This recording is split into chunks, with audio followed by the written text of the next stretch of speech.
Hello, audience, and welcome to two different videos smushed into one because my video schedule is so packed and there's so many things I want to get done. I don't have the time, but today I am going to be unboxing a special gift sent to me by the Discworld Emporium people and answering questions from you in an AMA.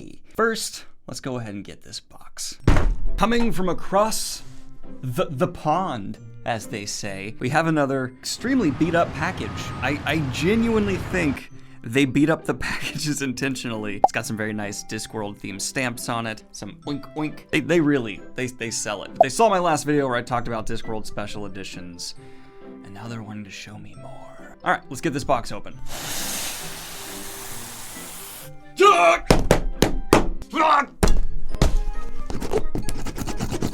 I'm just taking a shot in the dark that what they're sending me is not fragile.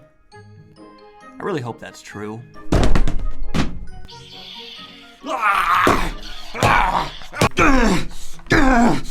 Oh guys, there was a pull tab on the tape. My bad. Wait, no, genuinely, it's still shut. Why is this one piece? What? No, the joke's over. Why? Okay, I'm not joking anymore. What the f? Okay, no, dead serious. Joke over. Why is this now solid? What? I'm not even kidding anymore. Oh, yeah, you genuinely have to rip that. Kind regards, Daniel. Oh, that's nice. Ah, I got shirts. Hold up. Freshly vaccinated, disheveled goblin. The mended drum. I won't even take it as an insult that you sent me a large and I'm a medium. That's fine. The bandwidth rocks in. Oh, this is a glorious day. And there's more. Oh, I have a scroll. This feels like I'm living out something important. I got a diploma. I also have a report card.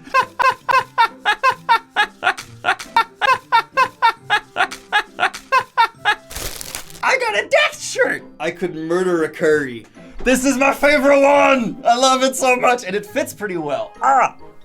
And finally, what feels like a book. Bookmarkers. Good sign that this is probably a book.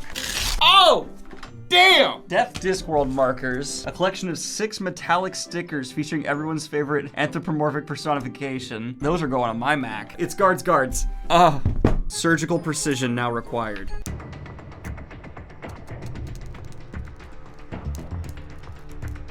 We got it. Oh, it's so beautiful. Oh my golly good gosh. Can you see that? Can you see how good looking that is? I'm so glad this isn't there's art! It's embossed! This is the illustrated edition of Guards, and it is stunning. Well,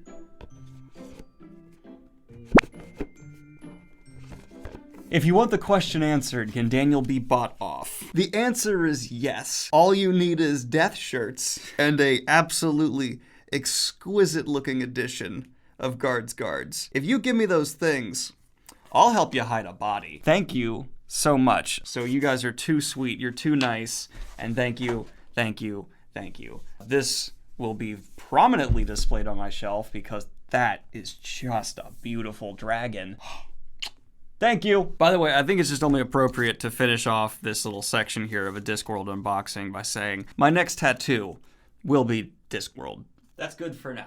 Oh no, what am I possibly going to use for a mic holder that'll be comically unwieldy? Alright, so this video is brought to you by CuriosityStream. Have you ever been curious before? CuriosityStream will not stop you from ever being curious again, but it will satiate the desire once it occurs. Because on CuriosityStream, boy, you got thousands of documentaries of all kinds of subjects, curated collections from experts to fill you in on the gaps in knowledge when you're sitting in a social circle and people start talking about something you don't know. CuriosityStream got you back! And it costs less than most streaming services a month for the whole year! This bang for your buck value is absolutely insane. So sit back, get in a nice state of mind, and put on some nature documentaries and enjoy award-winning content right to any smart device. TVs, phones, tablets,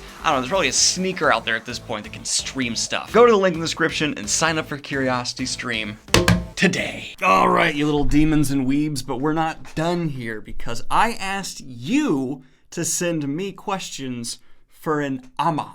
And now, I shall answer your amas. There's almost 400 questions, so I'm just gonna try and go for the most upvoted ones and we'll go from there. If authors covered other authors' novels the same way musicians covered other musicians' songs, what cover story would you like to see? I would really like to see Pierce Brown's version of Neuromancer. So Pierce Brown has shown he's a great sci-fi author with the Red Rising trilogy. I thought the first book was good, the second great, and the third even better. So seeing him take on the cyberpunk genre and deal with those really hefty themes around faith, the progression of mankind, corruption, capitalism, I think it'd be really cool because he keeps his stories grounded with some extraordinary character work, and I think that's something that often does lack in the cyberpunk genre. I do like the cyberpunk genre from what I've seen so far, but the characters very rarely compel me. Having someone like Pierce Brown who can just whip up a full cast of personality to the forefront group, down for. What book had the best smelling paper you've sniffed? I have sniffed a strange amount of books. Some of my dad's old sci-fi books, some of these are like first printings,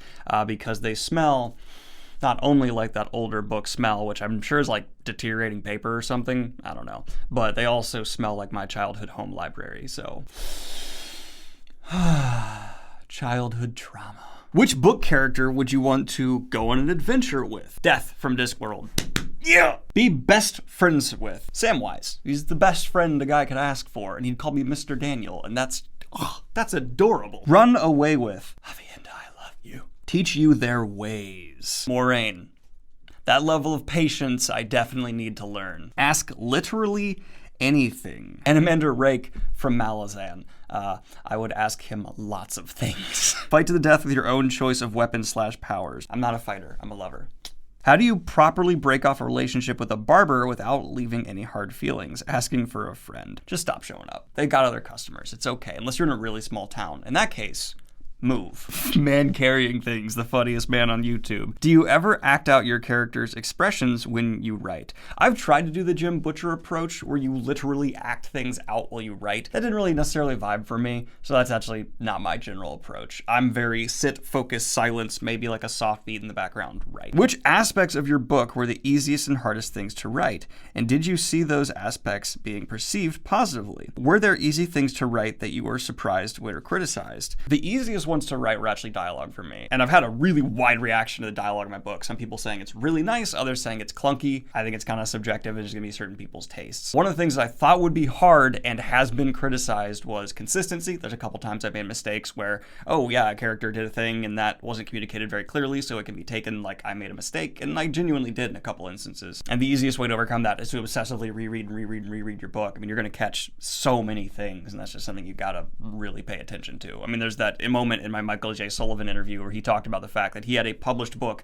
that's been out for a long time, and he realized upon rereading it, he had a character leave a scene twice in a book he'd had out for a while. Did Bop end up how you first imagined it would? Were there shortcomings that you didn't expect? Yeah, I think my biggest shortcoming was a lot of people are saying this just feels like the start of a book and not a complete story. And I think they're right. I mean, I'm kind of releasing one story broken up into 3 novellas, and that's strategically chosen to do so that I can improve with each part and it wouldn't be a full novel. I also just like the more Murderbot approach to world building. I think it's kind of nice and natural for what I'm going for, and it also allows me to kind of cheat and respond to what are people really saying they want more of? Well, okay, then I can shift the second novella to kind of address that, and this will act as a firmer base due to these criticisms I'm getting back for my whole larger world to spring off from. If you were tasked with saving the world from an ancient evil, which fantasy heroes would you recruit to be on your team and why? Okay, good question, and I want to round out my team well. 1, we did a general strongman, just a guy who's going to be able to brawl well. Gonna go with Geralt of Rivia. Love that guy. Very good, just standard strongman. Then we need a good base magic user. Okay, I could go overpowered, and I will, and Amanda Rake. And he's also kind of backing up the whole strongman appeal. From there, I need brains. I need someone who's far smarter than me, who's shown a very good affinity for planning things out. Because that's not me. I'm not very good at like planning, leading a team. I'm a solo independent worker, and I'm gonna go with Darrow.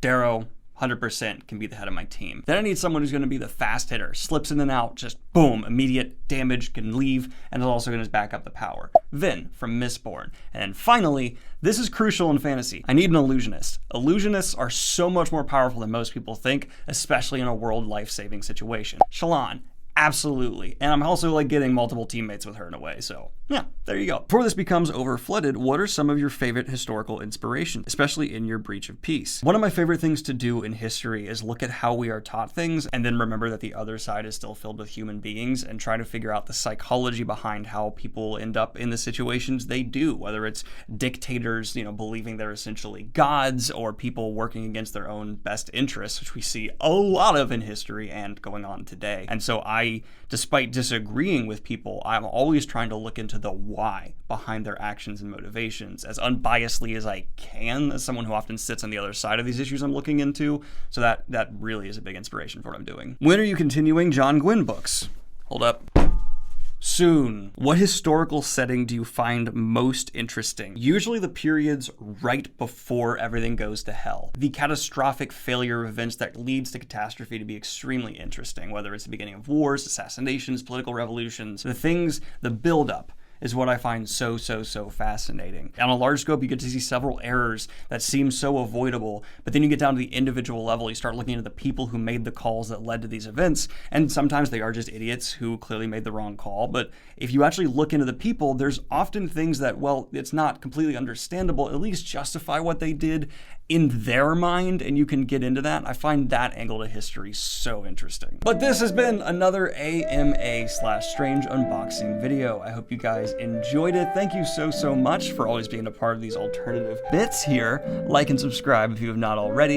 Hit the Patreon if you want to support what I do here. And check out Breach of Peace, my book. Links in the description below. Bye!